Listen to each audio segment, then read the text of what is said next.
The group here is over 435 resist, 440, 445, 446. The group here is now over 445, 446, 445. Right down 445. 445. I'm just going to make an announcement and then sit down and just wait. Here, sit down a minute. The group here is 445. We're starting at 445 as a calibration of the group. I guess I'm on. It's on, right?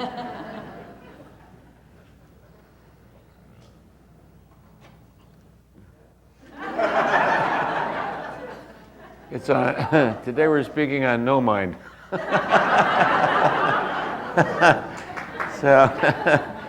And what there is to say about it, I can't think of. No mind. Yeah, she was pinning me up with all these things. I thought, the best way to become a good Christian is to be a Buddhist.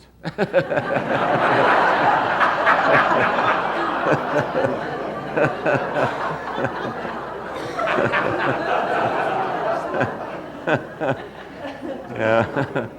There's a wonderful Buddhist community here and a wonderful Christian community. And I would say the way to become a good Buddhist is to be a good Christian and vice versa, because the essence of truth remains the same throughout the ages. And the novelty of the lectures we give is that a means of ascertaining truth, which was not before available, became available. And we then had a way of going back over spiritual and religious history throughout all of time and reaffirming and discovering and clarifying many things. So the books that we've been writing have to do with clarification, because spiritual reality is difficult to comprehend by the mind. And what's been written about it over the centuries has sometimes been misleading. Plus, there is a great deal that is erroneous in what is considered to be spiritual literature. And we recommend that exercise where you go through your spiritual library, and everything that makes you go strong, you put in one pile. Everything that makes you go weak, you put in another pile, and it's quite an amazing discovery. Sort of weed out the poppycock, and what's the reason for that? It's because the mind just loves things that are mysterious, magical, occult, and ooh sounding.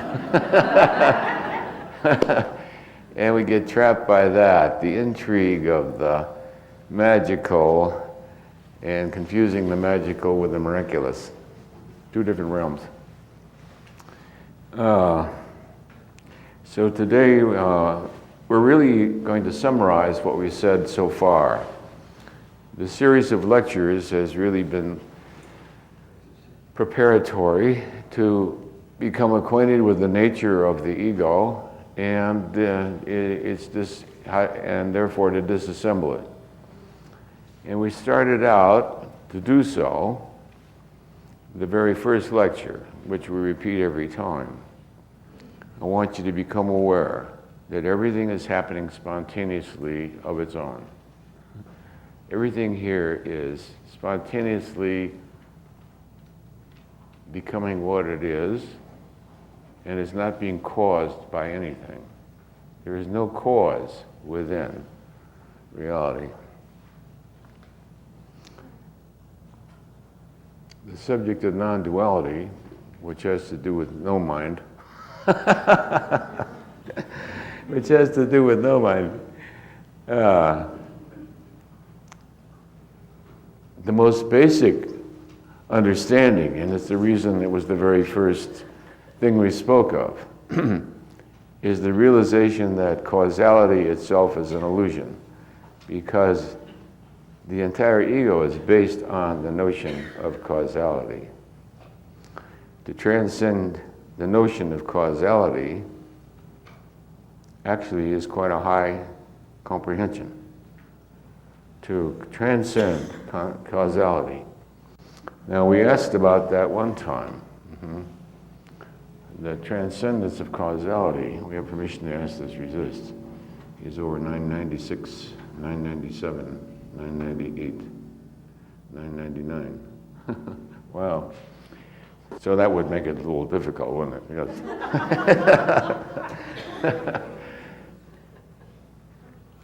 The ego is based on the concept that everything is being caused by something else, and that nothing really can exist, therefore, as it is, without being caused by something else.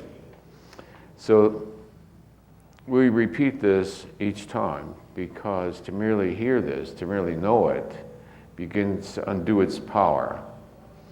Because creation, that which is, manifests by virtue of the grace, of its source, which is the Creator.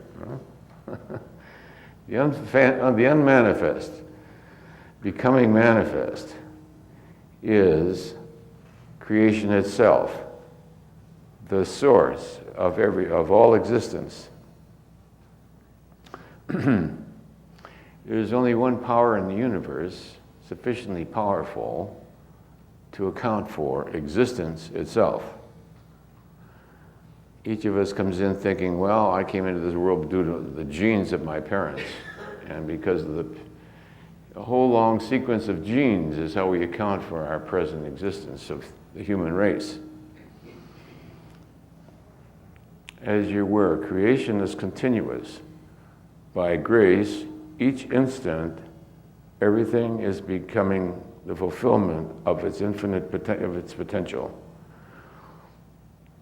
Everything is manifesting the power of creation by virtue of its source. To acknowledge God as the source of one's existence is a very, very powerful statement, and already takes consciousness leaps ahead. It's the source of power of the United States Constitution, which calibrates at 700, the highest in the world. By virtue of the divinity of our Creator, out of that comes all rights of our citizens. Not by vote, not by the power of politics, not by armed might, not by the force of a dictator, but by virtue of the divinity of our Creator. That puts it at 700. Consequently, to try to remove that acknowledgement is not really in the service of one's own spiritual advancement or that of others.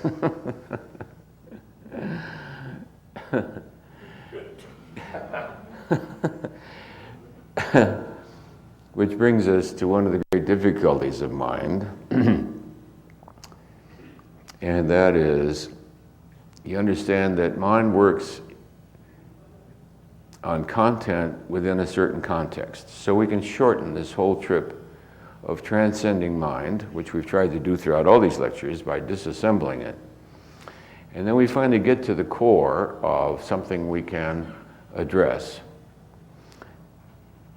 We all do letting go, we all do surrendering, we all try to become non-attached to the world, let go of aversions and attractions. And this is sort of continuous. It's also sort of a continuous meditation. It's really a contemplation. And there's a borderline between contemplation and meditation, in which you go about through the day with a certain equanimity, because as each thing comes up, you let it go. As it comes up, you let it go. As it comes up, you let it go. And just as we were leaving this morning, that kitty was missing. Ready to go, and the kitty's missing. The screen is up. Where is Kitty?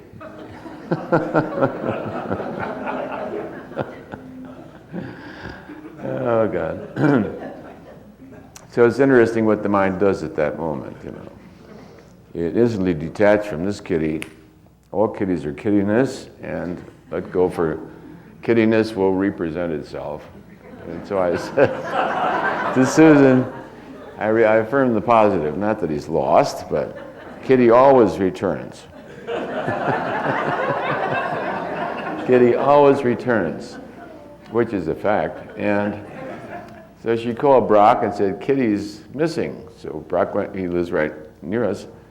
Brock went to his front door and the kitty walked in. I mean, is there a problem? What is the problem? Kitty had no problem, sat down and purred, and it was fine. Everything that presents itself to mind, every little tool of the mind, every mechanism of the mind, we're dealing with content within context. To see all things as content within usually an unstated context is one way to quickly transcend mind.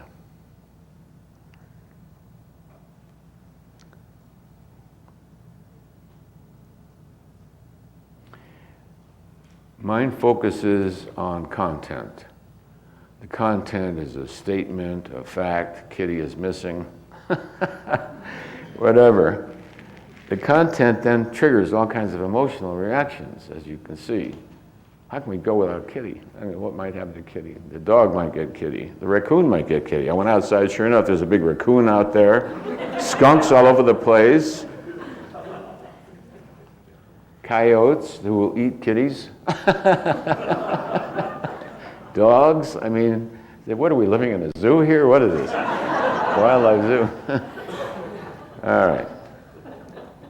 So the only thing you can do is surrender Kitty, who is the content, to God, who is the infinite context. And you formalize it by asking the Holy Spirit to find Kitty. The Holy Spirit was pretty quick this morning, a couple of minutes.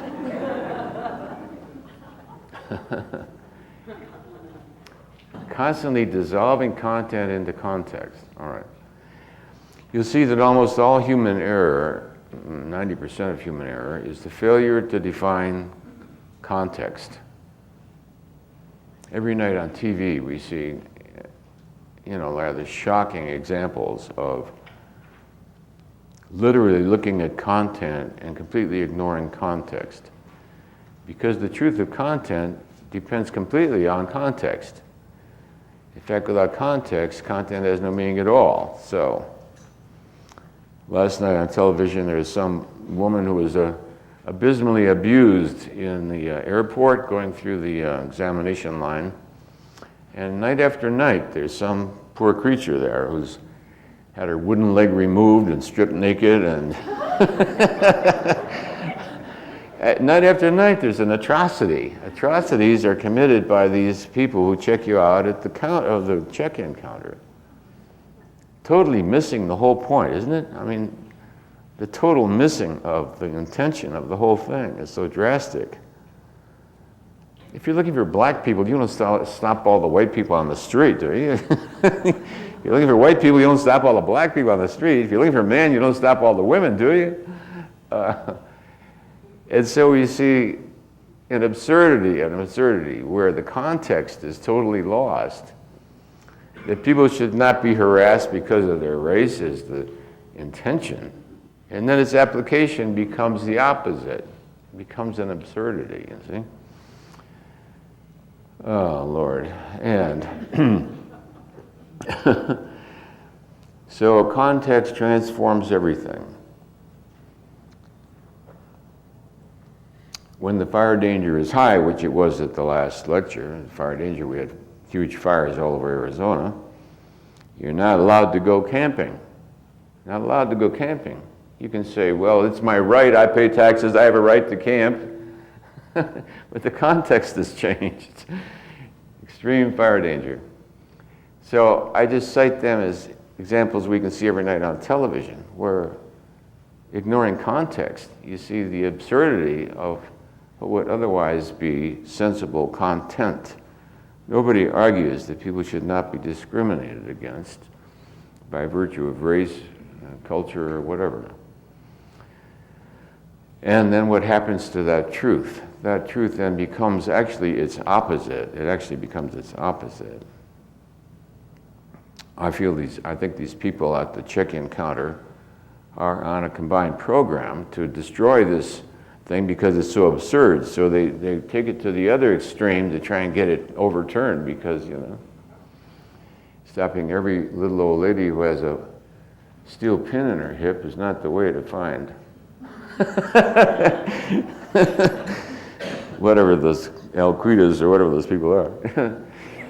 It's not the way to find them, actually. And mathematically, it was discovered that the chances are diminished by 6,000 to 1 by following our current check-in style. Diminishes its effectiveness by 6,000%. So that if we stopped all that, our chances of finding a real shoe bomber would be 6,000 times higher.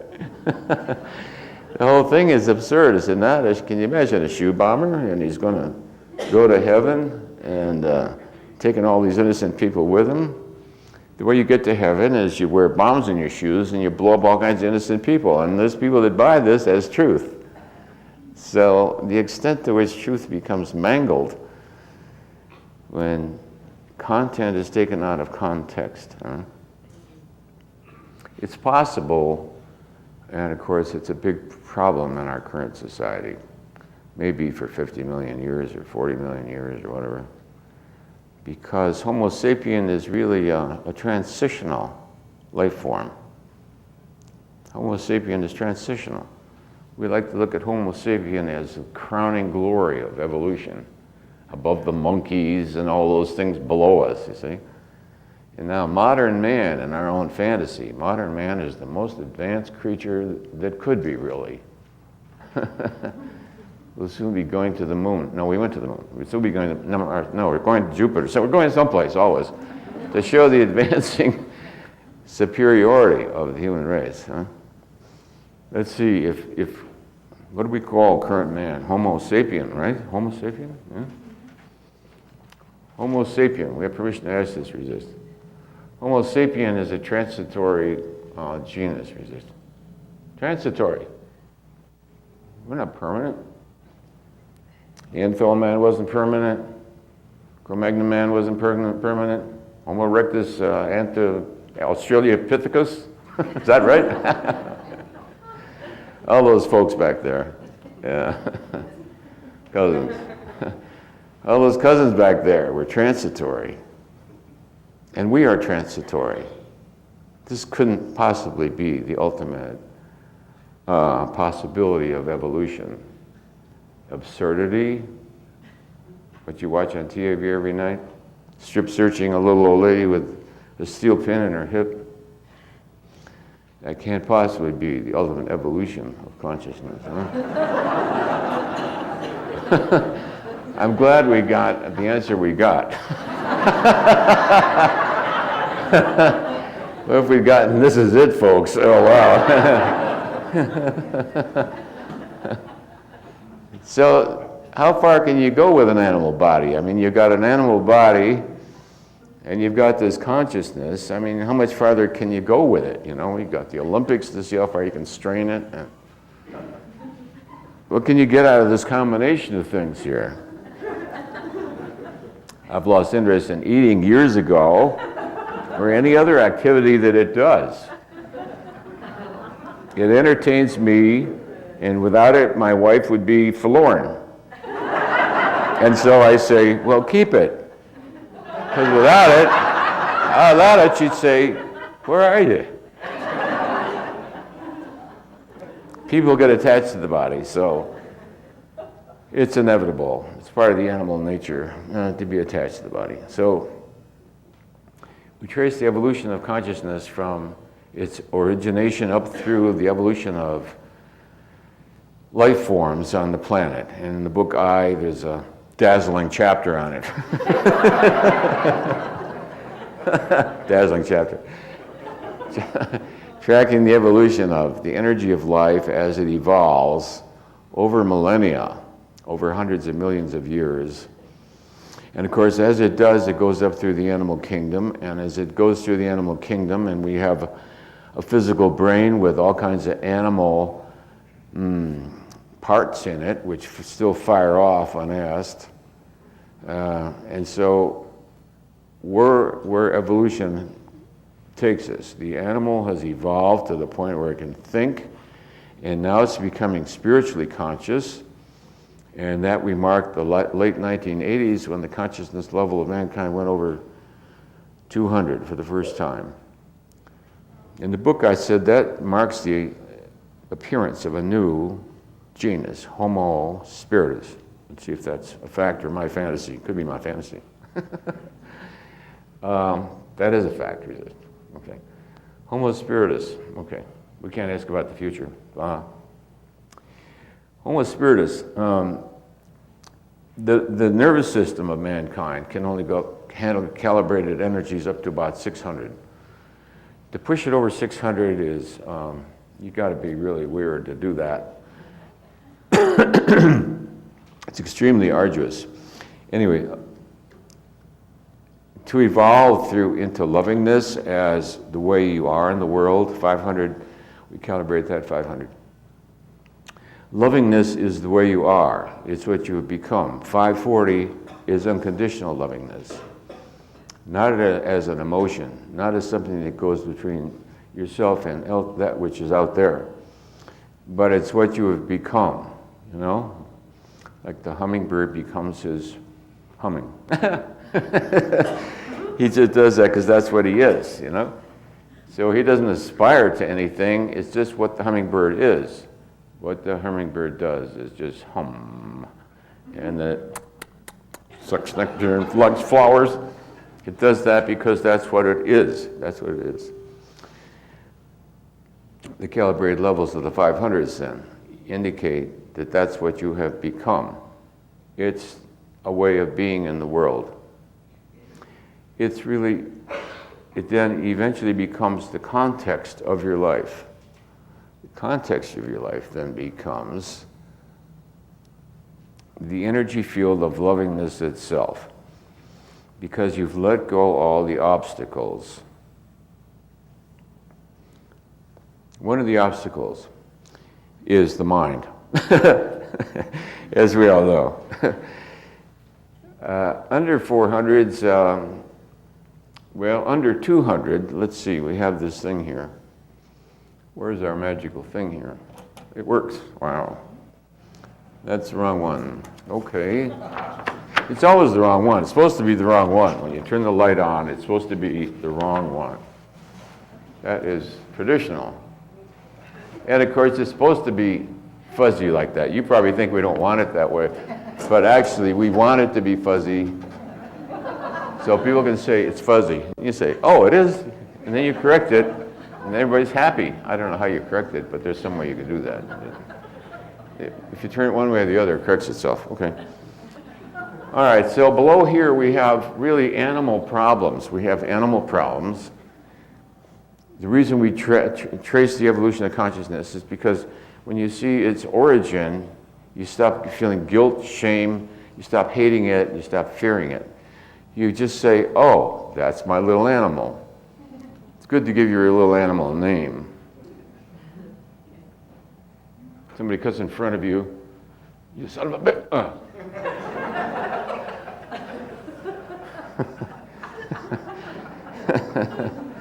There goes Cuckoo again.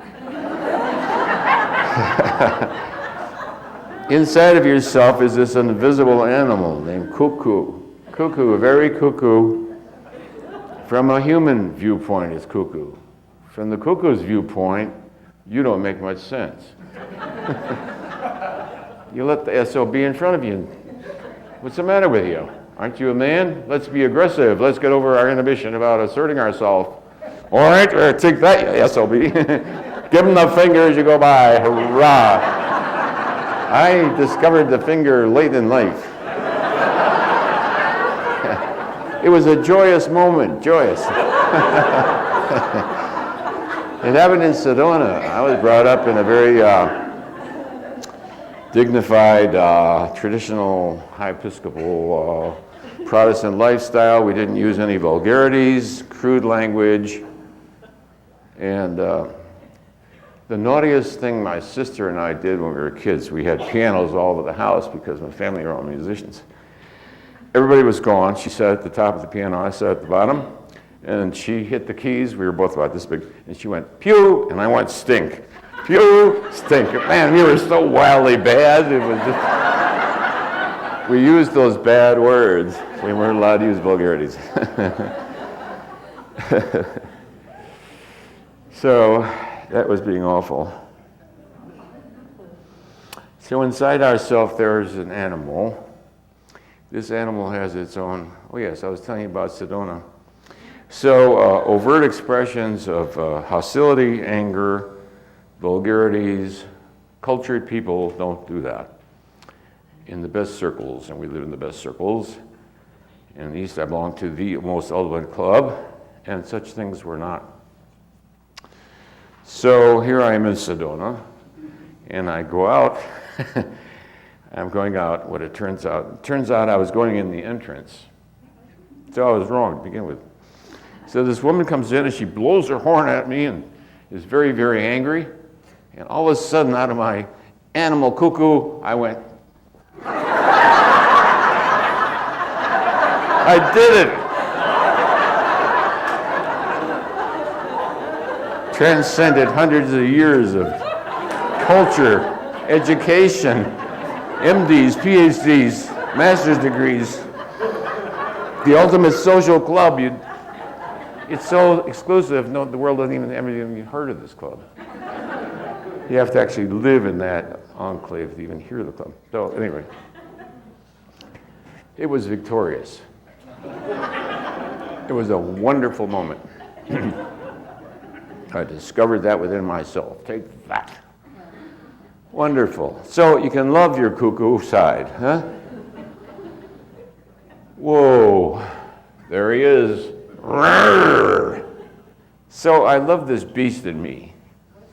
He's really a lion, he's a tiger, and I love him. I love him. Here's my guilt monger. Here's the old monk beating himself with chains, and he's got a hair shirt. He kneels on his bare knees until they bleed. You ever done that? Oh, you've done it in lifetimes. How many people have done it in previous lifetimes? Oh, a lot of you. All kinds of people. We've done all those things. Here you put yourself out of decent human relationships. We've done all these things down here. So we don't have to pretend they're not there. Why would we pretend? We pretend they're not there out of shame and guilt. But that animal, without that animal in us, you wouldn't be walking around, huh? You stick you bleed. That's the animal bleeding, you know, right? So the way you disappear the dominance of the animal in you is you own it. Love it. I love my kitty. If I squeeze my kitty too hard, he'd scratch. No, he won't, because I took his front claws off a little less. Scratch me, will you?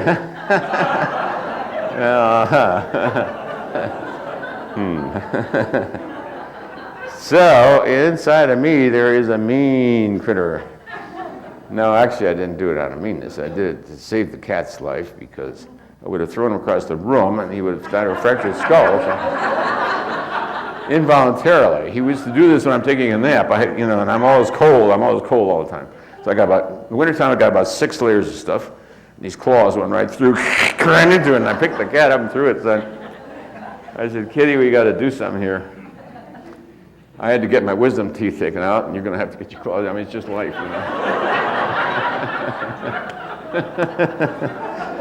know.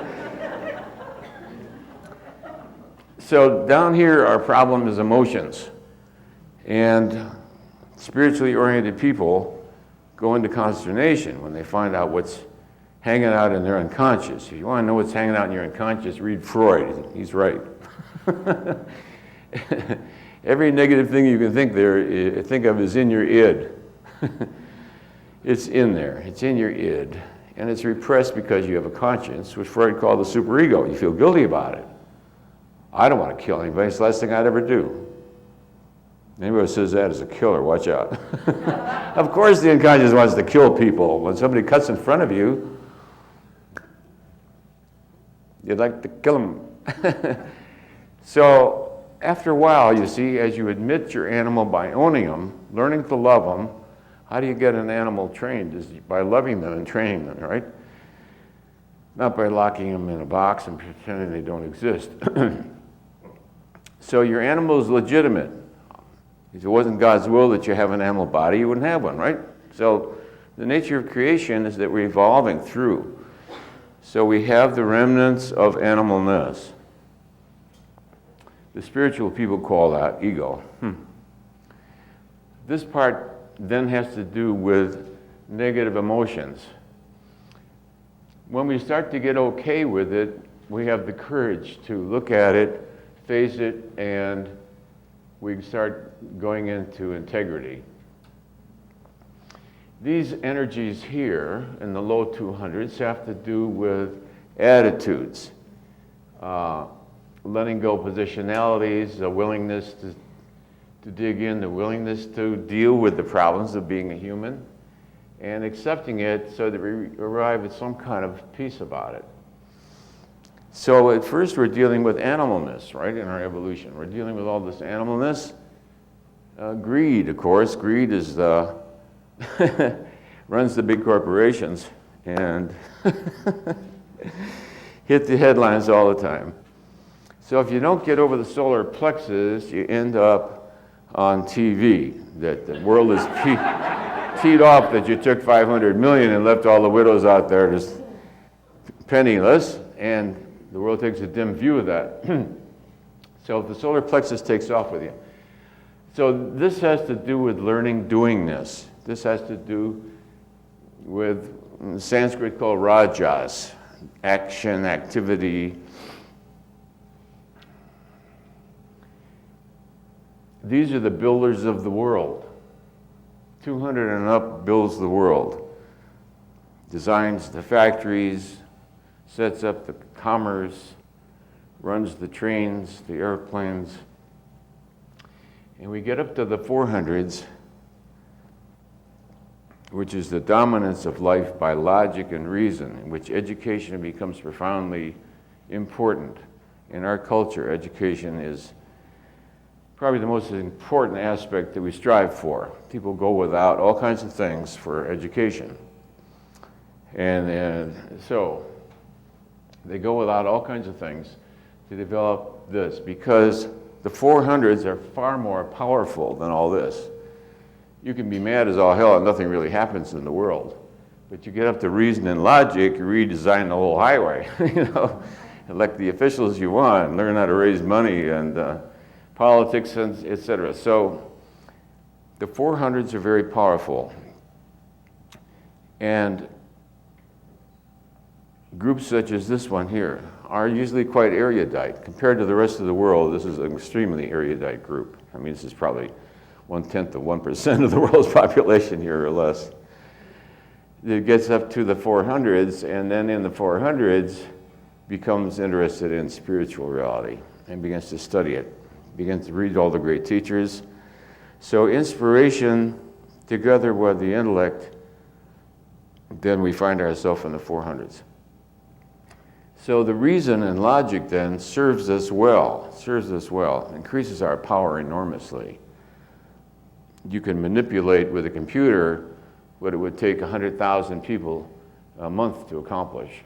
In 1 second, you can accomplish a greater amount of work in 1 split second than a large percentage of a whole subcontinent. If they worked all day, every day, couldn't accomplish what you can accomplish, because symbols now become the great power.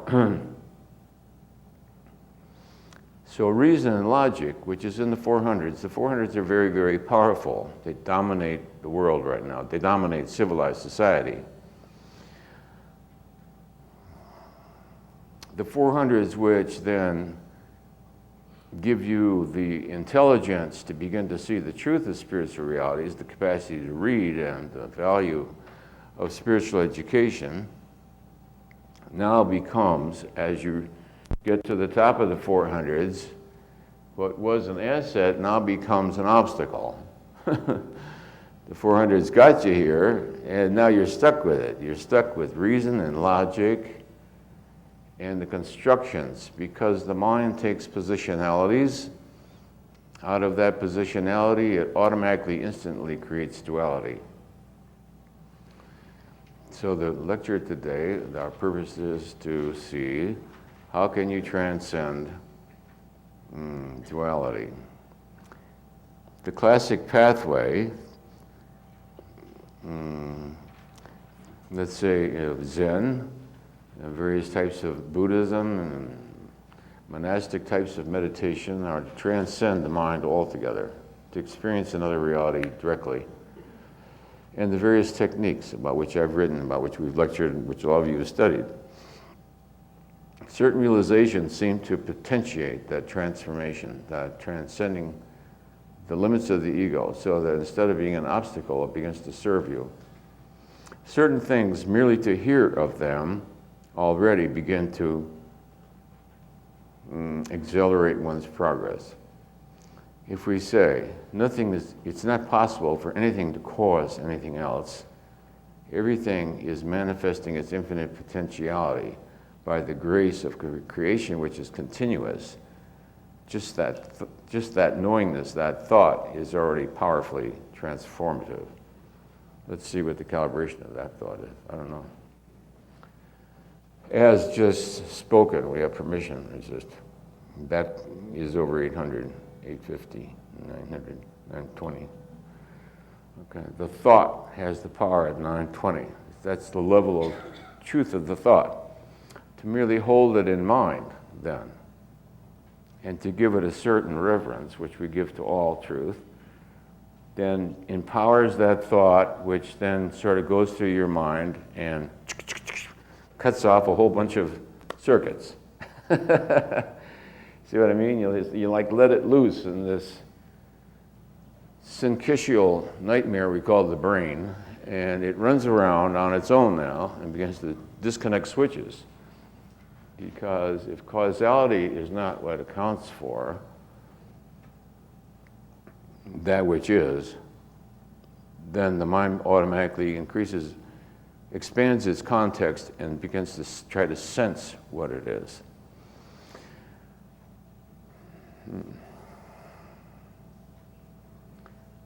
All that we look at then is content.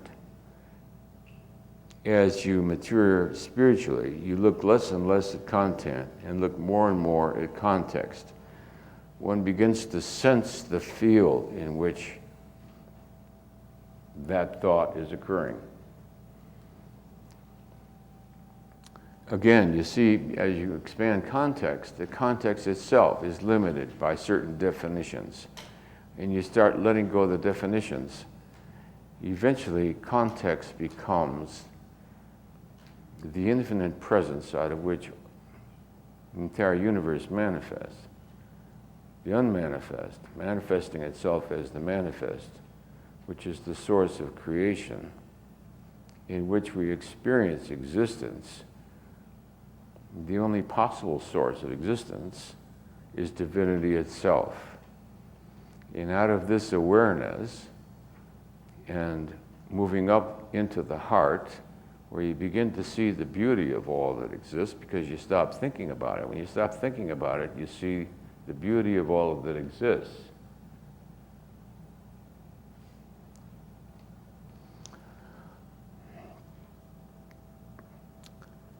So through the doorway of beauty, and the letting go of thinkingness, because you're branching out your awareness to the field instead of the content of the field, one experiences the presence of divinity, which manifests itself as existence. Nothing has the power to bring about existence from nothingness. Once you take away causality as an excuse, a rationalization, Causality is the ego's last hold. The Buddha defined it as the law of dependent causation or something. And that law is at 996. What we're talking about today calibrates at 998. Nothing is causing anything. Everything is being continuously sourced by a continuous presence, which gives it the power to manifest its infinite potentiality as that which it is. So the hummingbird, as his wings go down, does not cause the next thing of his wings going up, which does not cause the next thing of his wings going up. The source of this wing movement is exactly the source of this wing movement, is exactly the source. There's a continuous source. And what the source does is empower the potentiality to become manifest as existence, which we then witness as life. Is that clear? Of course it's clear.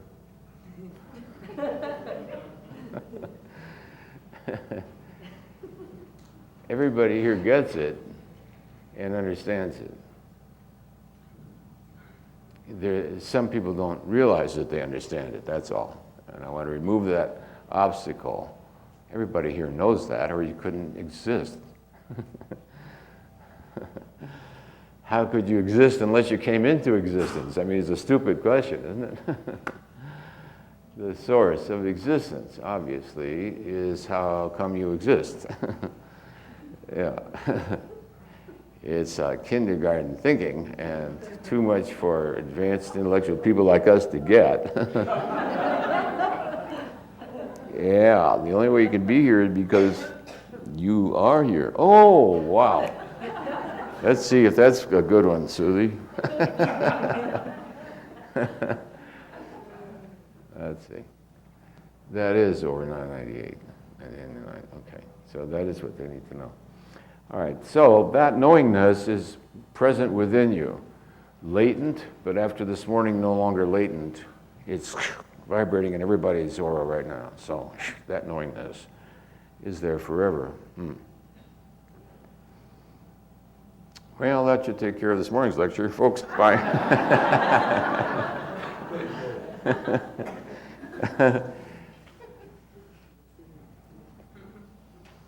The pathway of duality then is called no mind. No mind. In this experience which occurred within, it wasn't called no mind because there was no mind to call it no mind. I learned about no mind many years later. Because to reacquire mind is a project.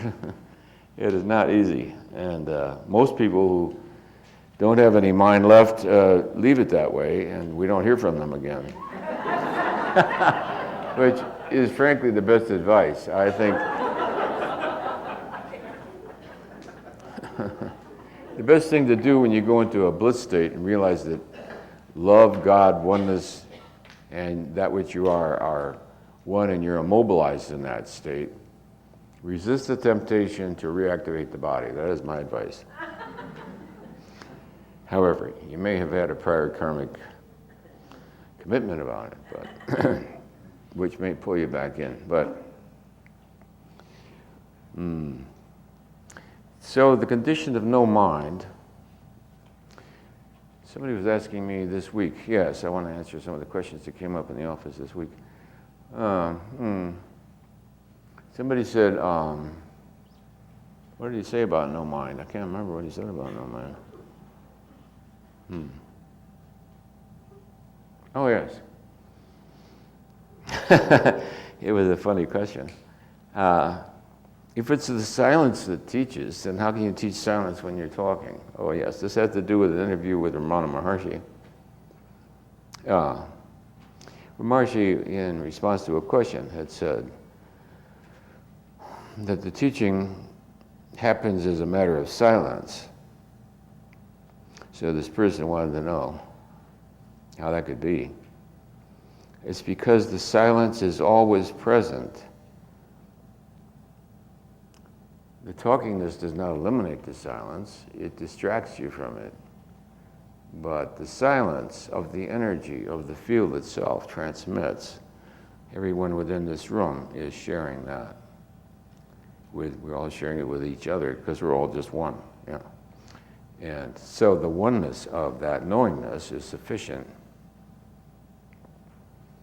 So while Ramana Maharshi is chattering to you about something because he's got to amuse this visitor, because visitors are very verbal, he's got to say something to this guy. He came all the way from Cleveland to see him. So Ramana looks at him, and he's busy eating his porridge on his palm leaf or something. And that was the transmission. Then the seeker says, yeah, and Ramana says, yeah. So the seeker goes away feeling happy. He said this, Ramana said that, but that had nothing to do with what happened, huh? Let's see. So no mind then is silent. No mind is really nothing but the realization of the ultimate context of one's own existence. So the content then is your existence. We said that there's content, meaning comes out of content, but only within a context. So then let's take as a proposition for the content, your own existence. And what is the ultimate context of your own existence? Huh?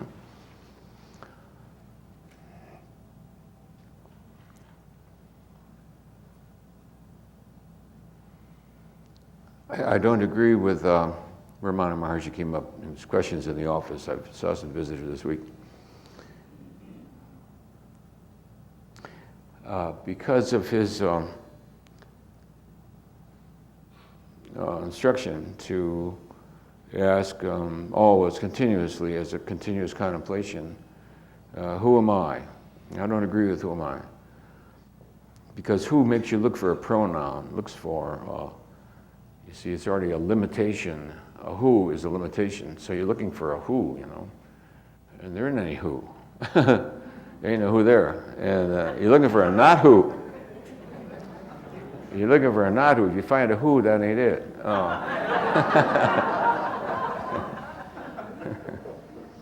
You're looking for a condition, a what? The sense of self within is a whatness, it's an isness, it's a conditionedness, and it's also the most powerful sense of I that can exist. It is I, but beyond the pronoun I. So I'm always afraid if people say, who am I? They're looking for a pronoun. A pronoun is self-definition of I, and it's going to take them right back into the ego's definition of who you think you are.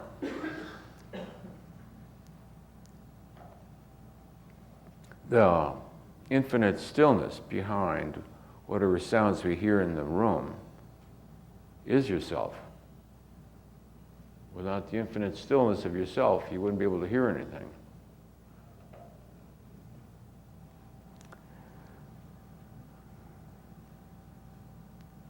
Without the infinite context of non-form, you would not be able to experience form. It's because of the voidness of the presence. One experiences form, experiences existence, is aware of what the mind is up to. So we don't want to be scared of mind. We'll handle mind the same we did the animal.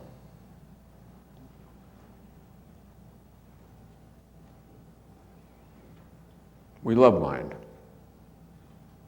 Not our enemy. It took evolution billions of years to develop this incredible thing here, which I now, because I want to realize the presence of God, now becomes an obstacle. Got all the way to Mars, and now how do you get off the place? Here we are, folks. Without this, you never get to Mars. What do you do once you get to Mars? You try to figure out how to get off Mars. That's what you do. We got enough gas left, Susie? I don't think we can get off this place. All right, so whether a thing is a deterrent or a tool, whether it's an asset or a curse, is all dependent on how you look at it. If you love all this stuff here, you have a good time with it. I had a whale of a good time giving that lady the finger. I mean, it was wonderful. I just found that beast in me, and he just, wow. I can be completely detached. You know, this morning, the cat's missing. Release on the cat. Lots of cats. Another one come along. Orange cats are a dime a dozen. Well, one time we did that, I think, in front of the audience. We'll just do it again. Take care of the kitty. Mm-hmm. We have permission to ask about the orange kitty. There's only one orange kitty in reality. There's only one orange kitty. And its attractor field exists within the animal realm. And it manifests serially as thousands, millions of orange kitties, but it's always the same orange kitty. Same orange kitty, just back in the same body. Same, you notice all orange kitties have the same nature. They're all the same. Listen. So anyway, I let go of orange kitty, and so that was here, see? The willingness to do that and accepting that maybe kitty is gone. And the reason tells me there's going to be a lot of kitties. And I love that kitty, and I would love the next kitty. And the realization of all the truth of this brings me joyfulness and peace. And in that joyfulness and peace, I said, the Holy Spirit will ask for a miracle. And Brock said, your kitty's down here. So there you are. You see, you go through the whole, all the way down, all the way through the whole thing.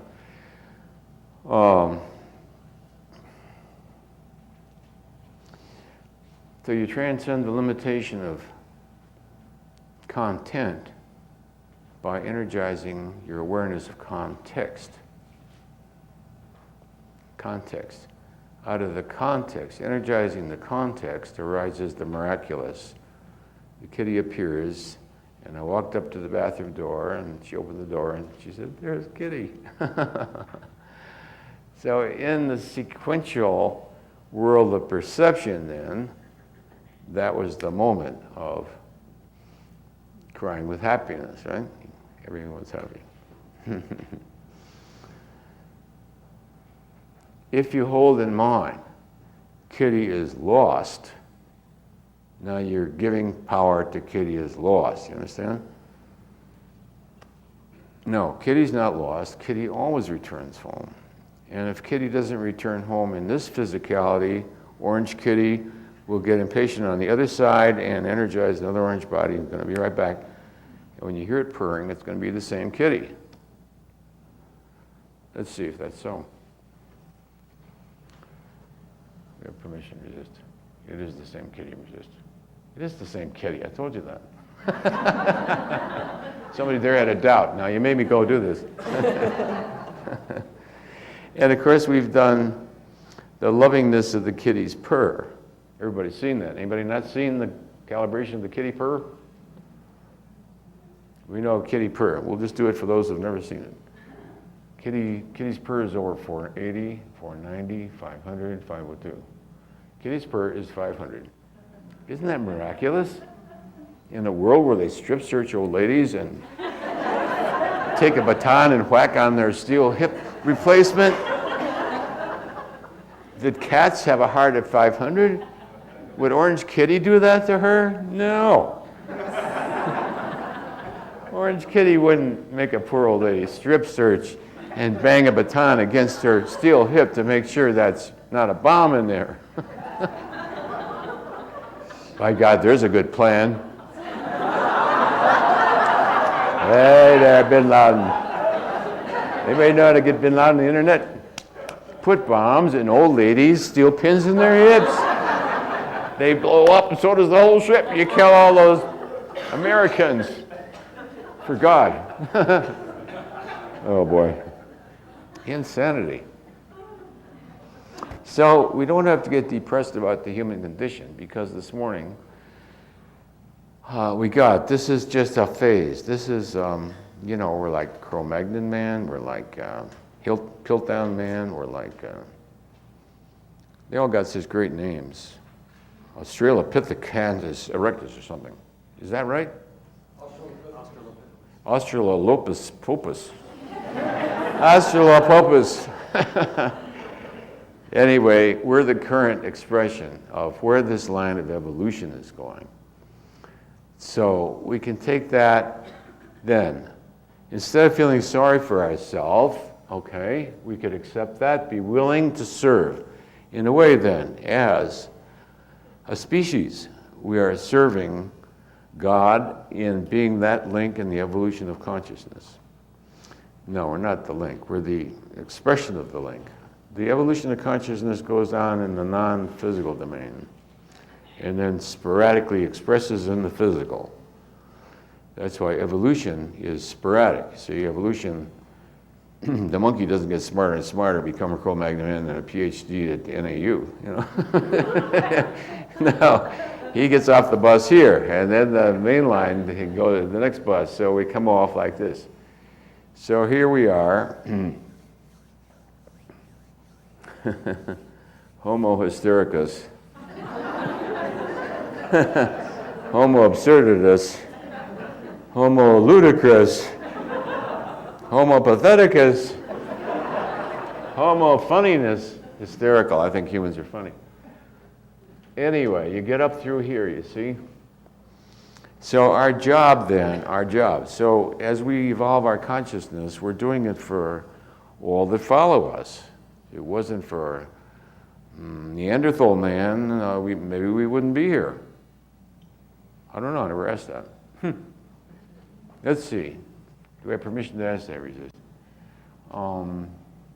They served as a link in our own evolution. So did Cro-Magnon man. All these people, all those ones behind. And we serve in the same sequence. See, we are serving, just like Neanderthal man served. And he calibrated around 70 or something like that, I think, 70. Cro-Magnon man, Piltdown man, the one in Germany. Is that Piltdown man? Who's from Germany? Neanderthal man, yeah, okay. All right, so it's like we're part of an evolution then. And then by willingness and grace, we accept our role in this evolution of consciousness. So we don't have to be resentful or angry. Let's say we serve God then by merely being a human being. Huh? Let's see if that's so. We can ask that in Resist.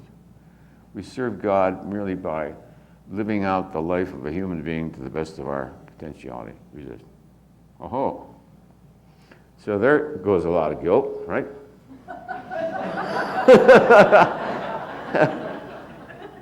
The reason I gave her the finger, God, is I was trying to evolve my consciousness to overcome my fear of being assertive, overcome my Protestant inhibited background. We have angelic nature on one side and that animal on the other side. And here we're balanced then between the evolution of Homo spiritus. Huh? So we are a signal documentation of evolution at this point. So we are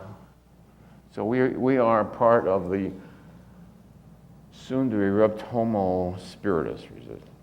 Yeah, that's who we are. If we weren't Homo spiritus, nobody would be in this room. We are Homo spiritus. That's a lot different than Cro-Magnon man. A lot different than lots of people who are still on the planet. They should get off, shouldn't they? So on the planet, then, we have a whole mix from the very bottom. We have some humans that are calibrate lower than animals. Lots of them. They hit the headlines every night. Serial killers, butcher up little children, et cetera, et cetera. They always claim they're innocent, too. That's one mark of guilt. They always say they're innocent. The DNA is all over the wall, all over the kid, all over the car, and his fingerprints are everywhere. I'm innocent. Oh well. So on the planet at this time, then, we have the whole galaxy of evolution, all the way from the most horrendous to the most beatific, all the way to Buddha, Jesus Christ, Krishna, all the great saints, Mother Teresa, Ramana Maharshi, all the names that we revere because they document where consciousness has evolved, what they represent, What does Mother Teresa represent? We'll get to her next talk. She'll have to wait till next time. She represents unconditional love, the heart at 700. Wow.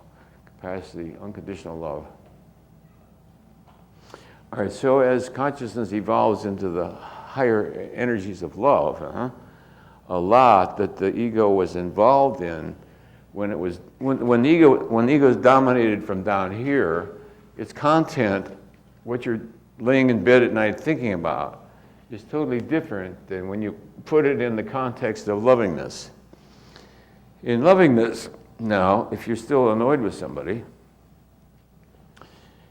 you try to see it differently because dislike, hatred, regret, resentments are no longer pleasant, they're painful.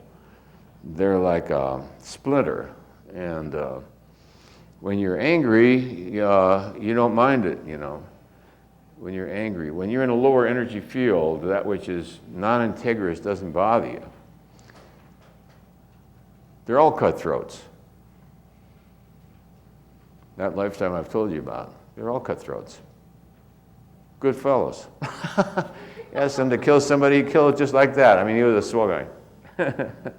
No question about it. As you evolve in consciousness, though, now you can't tolerate the non-integrous anymore. Your old pirate shipmates are no longer welcome in your life, They try to come back into your life and you say, well, my life is taking a different way, you know what I mean? I just don't feel like going out and killing and raping anymore. What's happened to old Dave, man? You lost your spirit, boy. I thought we were going to hit some waterfront dive and get into a brawl, man, and the broads and, knock a few teeth in, They used to do that, even in this lifetime, World War II, I was on a mine sweep. The biggest fun was you'd hit shore, you'd hit the bars, and they called me Shorty. In those days, people weren't into political correctness. If you were short, they called you Shorty. If you were chunky, they called you Fatso. If you were black, they called you Black. Nobody cared about it. It was part of who we loved each other for that. But Polak was a Polak. He loved being a Polak. A wop. I mean, we all just were who we were with each other. Now it's not right. But what they liked to do was go ashore and drink up a storm and start a brawl. I just wasn't into brawling, you know what I mean? Even at that point in my life, I was not into brawling. But you also have to have a macho image, so you can't look like you're a coward. So how do you get out of brawling? Well, if you're not a very good brawler, they say, Shorty, you stand over there, and then pop, pop, pop. Wop, wop, wop. That's what they did, stand out of the way. Anyway, that's not exactly what you're into. And we've said before, if you take a waterfront dive, you clean it up, new owner, puts in new carpets, puts new drapes, puts new lighting in, paints the whole place, makes a nice new sign. He opens up a month later, none of the old crowd goes there anymore. You've changed the energy. You've changed the energy field. So as we become more integrous then, that which is less than integrous, we can no longer tolerate. There's a certain field where there's a certain level of lovingness here. There's a certain level of lovingness here where you can't see anything except innocence and lovingness. You can only see people as being innocent and loving. And you loan your money to crooks. You loan your car to car thieves. Your analyst says you're in denial about the negatives of life. And you think to yourself, what negatives? I don't know what this guy is talking about.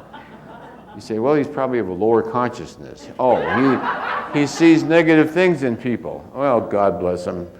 Dear Lord, please help this man's spirit so he sees the pure innocence of all that exists. Right. Well, you see, you're looking at the self, but your physicality is in a physicality in which you can get hit by the bus. So the error is to mix levels. I told you when I talked about the Course in Miracles, trust your brother. I have my doubts about that one. It cost me $200,000, as a matter of fact. And so I have a question about that particular lesson. The rest of them I go for. We become less and less able to tolerate the non-integrists. Now, sometimes the non-integrists are relatives or somebody that you have an investment with, etc. And now you've got to transcend the attachment to that, you know. Why? Because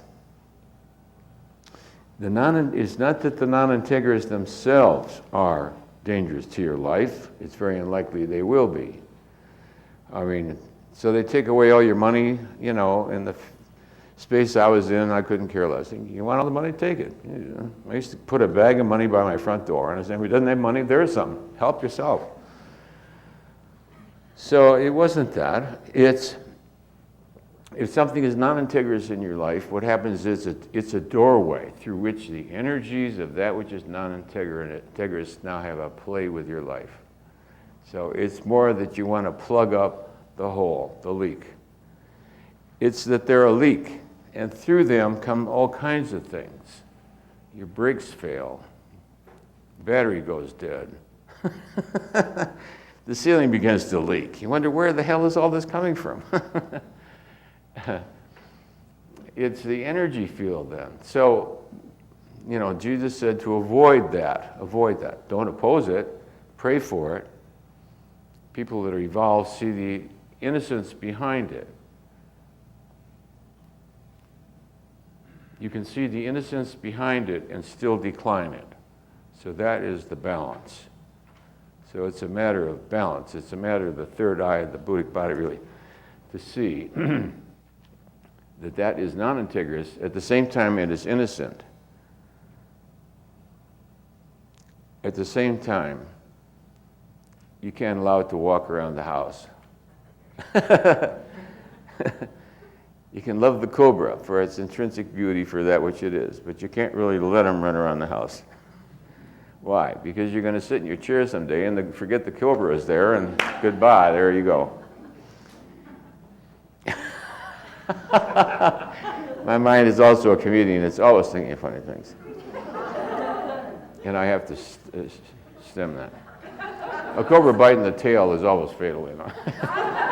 The leg, it's okay, but in the cobra bite there is goodbye. So you can't have a cobra in the house because you might sit on it, and so that would be an unwanted result. So the non-integrous brings into your life the unwanted result, and it does it innocently by nature of its own energy of which it is unaware. It isn't that it's hateful, vicious, destructive.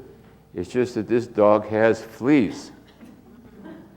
I love Rover, but he's got fleas, folks. And when you get fleas in the house, anybody ever get dog fleas in the house? Oh boy, it is something getting them out. One day I had a cat that got into the fleas. And it was like 6 months of fighting fleas. It was, you wouldn't guess how I finally found him.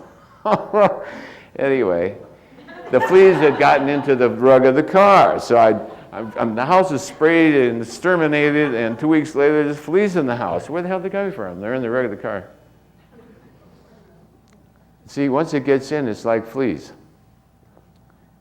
The way I found out, anyway, I found the last flea in the house. I found out where he was.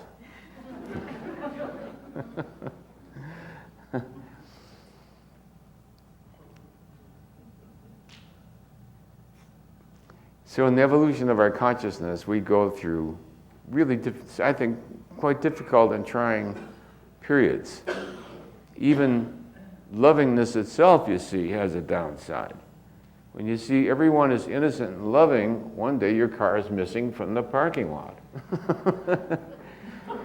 Now, at that level, it doesn't really matter. In that state of consciousness, cars come, cars go. Big deal.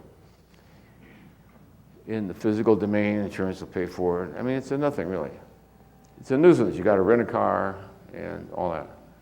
But you're failing to see the meaning of it. That you allowed that opportunity to be there by allowing something in your life that you really don't need to be there. It isn't that you can't live it through. It isn't that you can't overcome it. Of course you can. Insurance will pay you, you'll get another car. So what do you lose? You lose time and energy. You've lost time and energy. And you've been distracted from something that might have been more beneficial to the world and society and yourself. So we're talking about sort of subtle things because people that are seriously committed, have really lots of strange experiences. And I think sharing them with each other is very beneficial. And the books I've written have reached sort of extremely wide distribution. We get all kinds of letters and phone calls and emails, and I mean, it's a torrent of communications. And a lot of them include, you might say, oddities of human behavior. Things you don't read about, you don't see them in the movies, you don't see them on television. But people have subjective, very different kinds of experiences. And, in 50 years of psychiatry, I've heard everything. But since I wrote this book and I started getting mail from out in the world there's more things that I never even heard about as a psychiatrist, I'll tell you. Strange dislocations between spirit and body, strange alterations in consciousness. People they fall into the so-called cities for a while. And the miraculous begins to happen all over the place. And they find their consciousness can affect electronic equipment, and there's all kinds of strange things, and they don't know what to make of it. I always tell them it's best not to mention this to anybody, frankly. Read up on the cities, it's there in the Sanskrit literature, it's classic, but I really wouldn't confide it in other people. And when I went through that period, frankly, I didn't. Or the few times I did, I wished I hadn't. And besides, the ordinary people around you won't even see what you're seeing anyway, so because you're living on a different level, vibrational level of consciousness, you might say, and they don't even witness what you witness. And the lady gets up and walks away without her cane. You say, you see that? They say, well, she didn't have a cane before. The cane's sitting there. So what can you say about such thing? Nothing. A lot of these phenomena, so that's one positive reason for becoming associated with other people who are spiritually committed. In the old days, classically, we left the world, we joined a spiritual community, and such things were well known, documented, they've been known for centuries. Now we tend to be more isolated from each other. We meditate by ourselves, although we attend meetings and all, there isn't that constant interchange of communication. So we need each other's support in ways that are not so easily obtained in today's world. Although I think, the internet, which I don't understand at all, but there are like websites where people talk to each other about these things, so there is that need for communicating these phenomena in your life. Many things are not comprehensible until they're recontextualized. So when we say, where are we in the evolution of consciousness, and we pick out where we are, and we see that we're a part of an evolving species, and in probably 10 million years or less than that, we're going to be replaced by something. For one thing, we'll have to have a better nervous system, because this human nervous system is only scheduled to go up to 600. At 600, the state is one of bliss. As you go up into higher and higher lovingness, these stages here, you can't stop crying. Everything, two people look at each other, a mother looks at her child, and instantly you break out in tears. It's just, you can't. Or music. I've got some music. We hear this tape we play, and at the end of the one that Brock at the back at the end of that tape put some beautiful music, which I can't handle, because the minute that music starts, I wouldn't be able to lecture. You instantly break out into tears, because in beauty and the incredible sense of the presence becomes overwhelming, and it wipes out all functioning in the world. And therefore, spiritual communities serve a very, very valuable service, because within that community it's safe to share. I'm talking about a legitimate spiritual community, not some of the sort of bizarre encampments that occur along the roadside someplace, but those which, if you calibrate them, are integrous. That state of lovingness then becomes the new context in which that lovingness then becomes the context in which content now takes on a different coloration. So you could look at context almost like colored lights of different intensity which surround that which you're looking at, and how those lights are focused and their intensity totally changes how you see it, because it's a holographic universe, and what you see is the product of the position from which you're seeing it, which is why quantum mechanics offers the inlet, that road from the logical Newtonian paradigm of reality to the more powerful spiritual reality.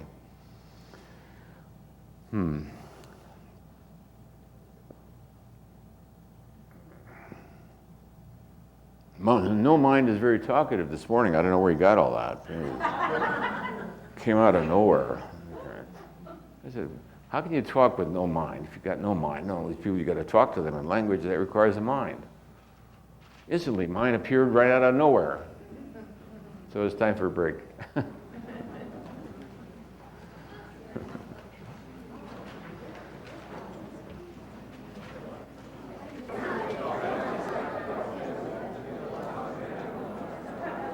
Yeah, from the pathway of negation, we might end up at the void and say there's nobody here, there's nobody to answer, and therefore there's no questions. All right, so he's looking for the seat. Here it is. All right. We have a lot of questions, and I try to put them into groups, baskets, so that we can answer many questions at the same time just by comprehension and understanding. As we evolve spiritually, we're constantly presented with ambiguities. One way to see your way out of an ambiguity is to ask if you're mixing levels. Are you mixing levels? Things are true within a certain context. In another context, they're no longer valid, you understand?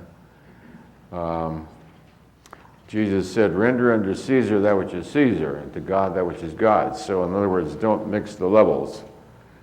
Don't think you can walk around without paying your taxes, because they'll put you away.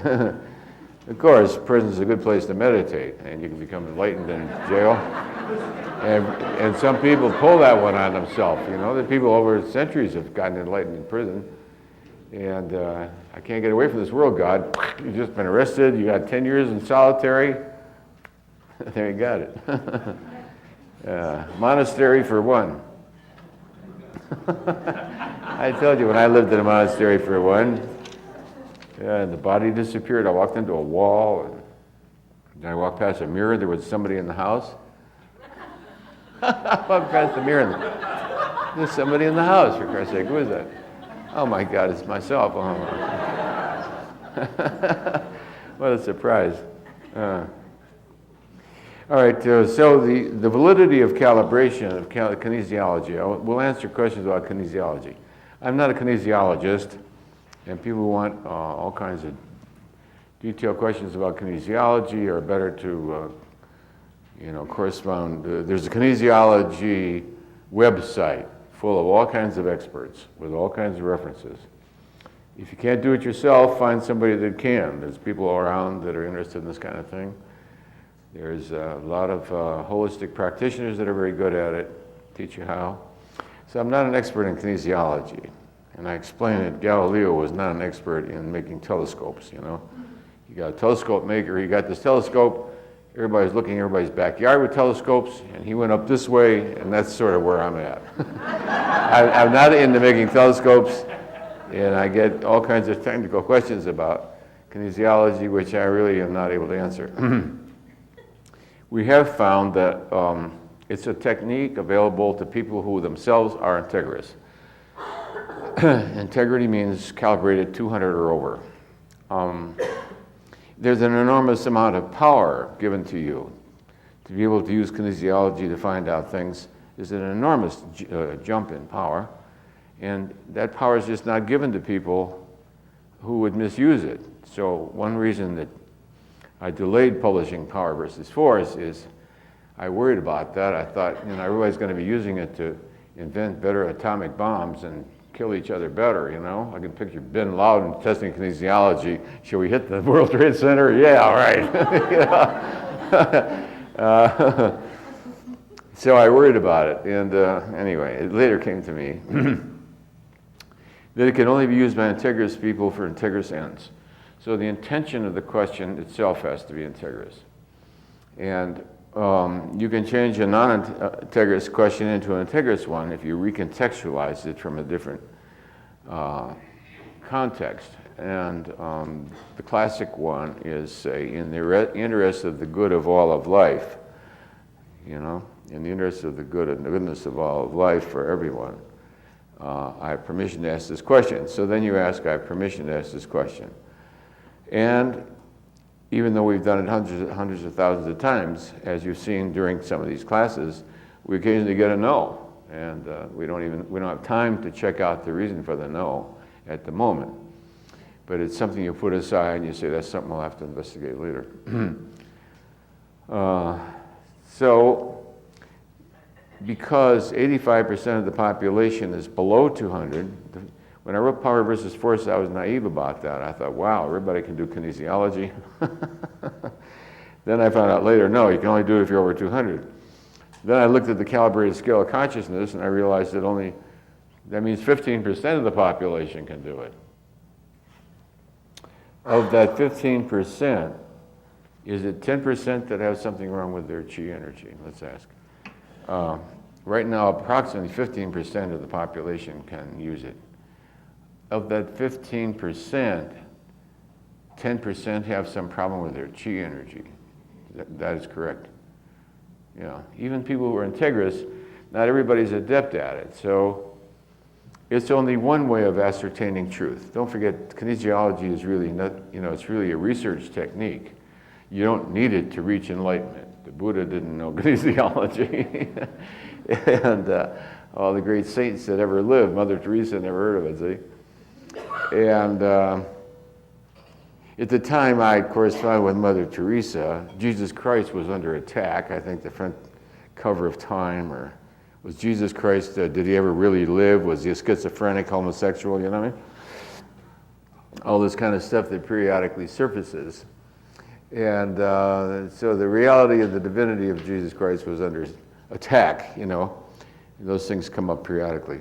So I just thought Mother Teresa would be interested in that there's a scientific way of validating the divinity of Christ as part of armamentarium of the knowingness of the religious community. So anyway, it's really a research tool. Occasionally it would be very useful in your life, but it's not as useful as you may think it is. It's because understanding comes out of the advancement of one's own consciousness. We use it very often because we're answering questions from other people, or because we're investigating new areas. In the writings we do and in the videotapes and all, we're looking into things that mankind has never had access to. It's like, X-rays or the electron microscope. This whole areas of life that there was no way of investigating. And now we have ways of investigating it. And of course, we're always coming up with questions ourselves. So the answer to one question, leads to the next. And there, of course, is that technique of self-testing, which some people are also good at. So that's all I can say about kinesiology. It's a thing in itself. Now we have some specific questions about illnesses. Illnesses seem to be karmic consequences. They take a very specific form. They have a very specific duration. Most illnesses are cyclic in nature.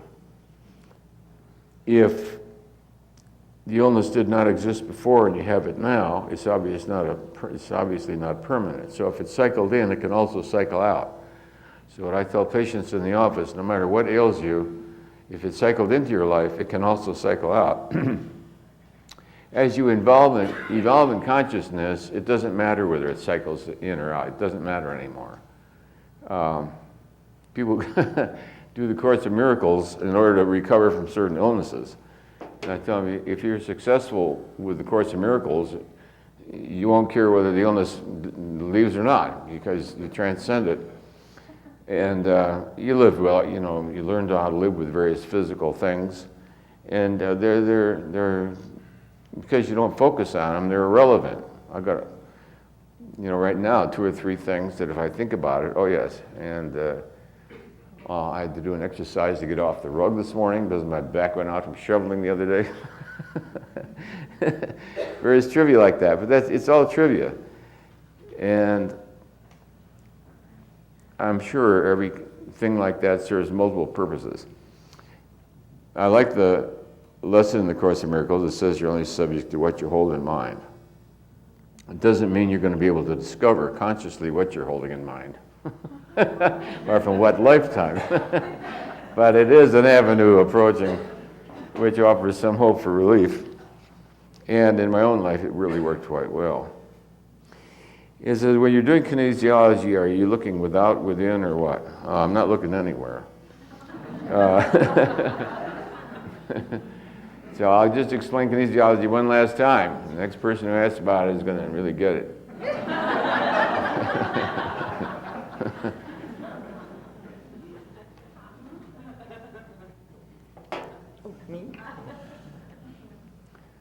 Okay. What I'm holding in mind is true, he says. Thank you. Now, she did not hear what I'm holding in mind. So that answers the question. Isn't what the test subject believes going to influence your answer? The answer is no. I didn't tell her what it is. I said, is this audience over 431? Yes, it is.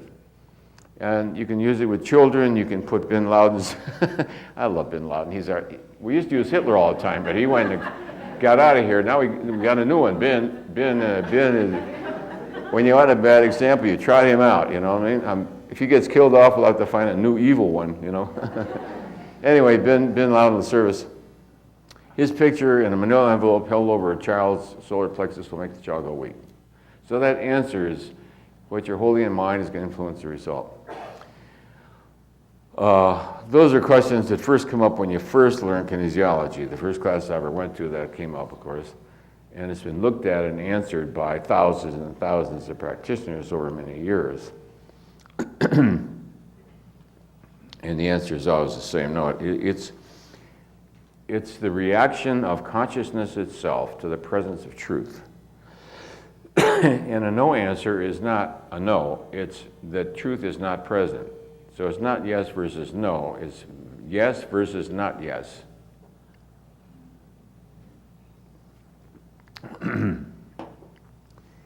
Otherwise, we get into the polarity of the opposites. Truth is either present or it is not present. The electric is either on or not on. There is no condition of electricity called offness. So we're not testing onness versus offness. Onness is either present or not present. The light bulb goes on. So is that clear? Otherwise we get into the dualities of good versus bad and all the rest of that.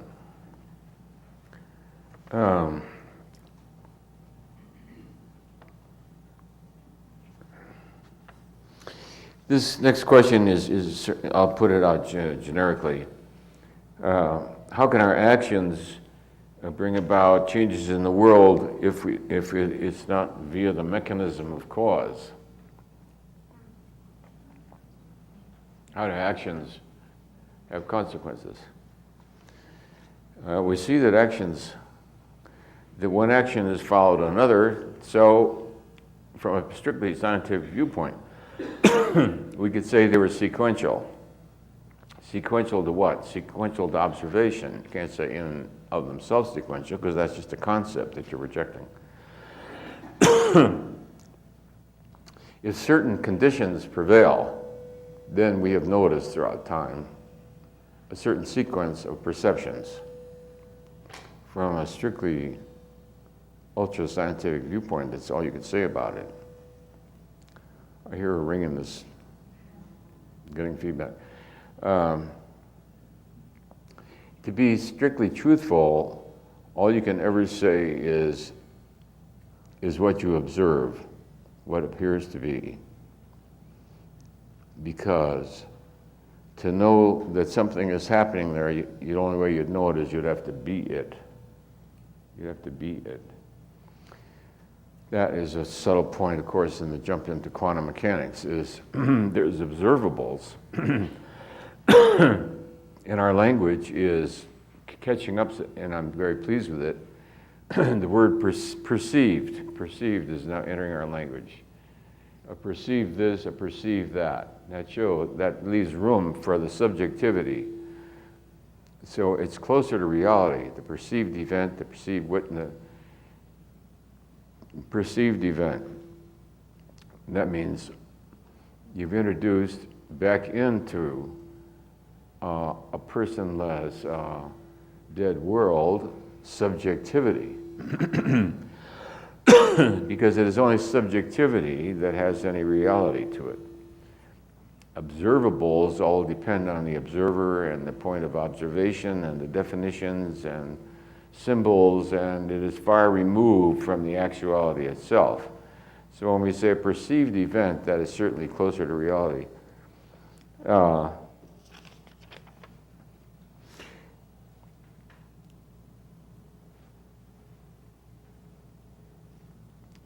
It's choice to let that which is non-integrous go from one's life.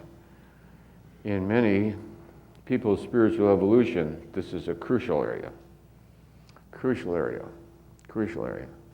And we see many people in a town like Sedona, for instance, who leave everything and everyone and all their titles and buildings and money and relationships and everything, and give up everything for God. And then drive a bus to make ends meet, So we see the willingness to sacrifice everything for God. If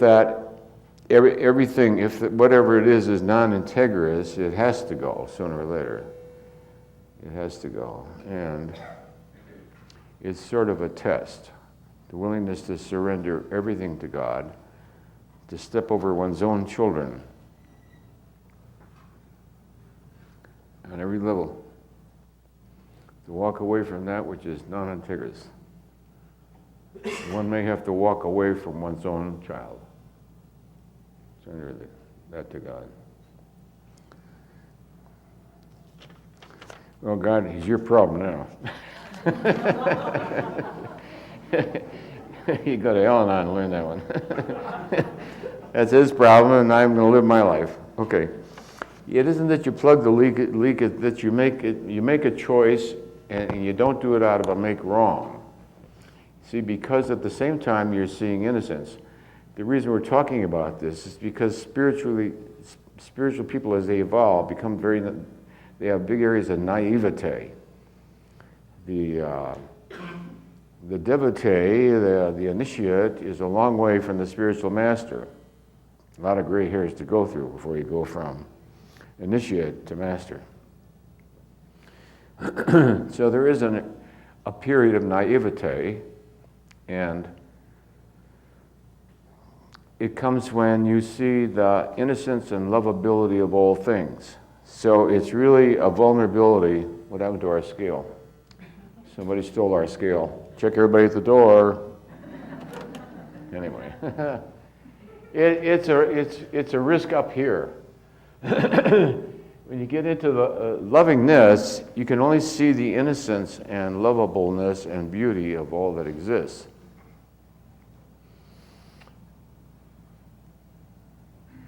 And you think the guy who just stole your car is great. He looks just like my dad, you know what I mean? Sweet old man. And he just walked off with the keys to your car. So there is that gap, and so what you see is you see the innocence of all beings, which you really need to see to transcend to an enlightened state. Intrinsically, all that lives is its own nature is innocent. It does what it's programmed to do. Some of the behaviors are programmed by evolution itself, by the very function of the brain itself. The lion chases its lunch and eats it. Doesn't kill anything, understand? It's innocent in what it does. It's just being a lion. If you're a lion, rabbits look nummy. And we cited at the last lecture that lady that had the lifetime lion, and they wrote a book about her and a movie and all. In the end, the lion ate her because he loved her. We checked that out, right? He didn't kill her because he hated her. He loved her so much, he just, I could eat you up, and he did. Enjoyed every bite. Oh, man. All right, so even though you love the lion and you see its intrinsic innocence, it can eat you. And in the end, if you're not aware, it can eat you. So I see these trainers, put their head in the mouth of an alligator for the camera, and they put their head in the mouth of the lion, and it's only a matter of time before his head's going to get eaten off. I know the alligator's going to bite his head off one day. I just know it. Why? Because an alligator is an alligator. Don't you get it? He's not going to become